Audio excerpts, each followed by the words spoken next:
लग्नानंतर होईलच प्रेम या मालिकेच्या पुढील भागामध्ये आपण पाहणार आहोत. काव्या व मानिनी वसुंधराला आणि रम्याला घरातील नोकर बनवलेले असते. त्यानंतर आपण पाहतो मानिनी ही नंदिनीला फोन लावते. नंदिनी बोलते, गणपती बाप्पा तर आता घरातच येणार आहेत, आपल्या सर्वांना आशीर्वाद देणार आहेत. परंतु माझी एक इच्छा आहे. नंदिनी विचारते, ती कुठली इच्छा आहे मानिनी?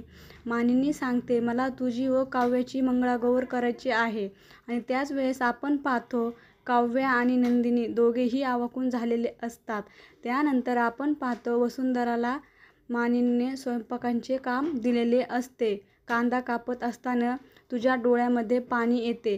त्यावेळेस मानिनी बोलते, घरातील सर्वांच्या डोळ्यामध्ये एवढे वर्ष पाणी आणलेस, आता थोडे पाणी तुझ्या डोळ्यात आले तर काय फरक पडतो, येऊ दे थोडे पाणी.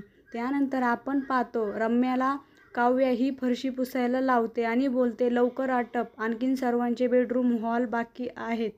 तेव्हा रम्या ही आश्चर्यचकित होते आणि विचारते, हे सर्व काम मी एकटी करणार आहे? काव्या बोलते, हो, तू एकटीच करणार आहेस. प्रत्येकाच्या बेडरूममध्ये सर्व तू पुरावे लपवत हिंडत होतीस ना, आता तुझ्या कर्तव्याचे काळे डाग पुसायला नको का सर्व रूम लवकर पुसून घ्यावी. आणि तेव्हा रम्या देखील अतिशय वाक झालेली असते व ती नाविलाजाने फरशी पुसू लागते. आता पुढे येणाऱ्या भागामध्ये काव्या व मानिनी कशा प्रकारे रम्या आणि वसुंधराला व्यवस्थित करणार हे पाहणे अतिशय रंजक ठरणार आहे. लग्नानंतर होईलच प्रेम या मालिकेचे सर्व अपडेट्स पाहण्यासाठी आमच्या चॅनलला लाईक करा, शेअर करा आणि सबस्क्राईब करायला विसरू नका. धन्यवाद.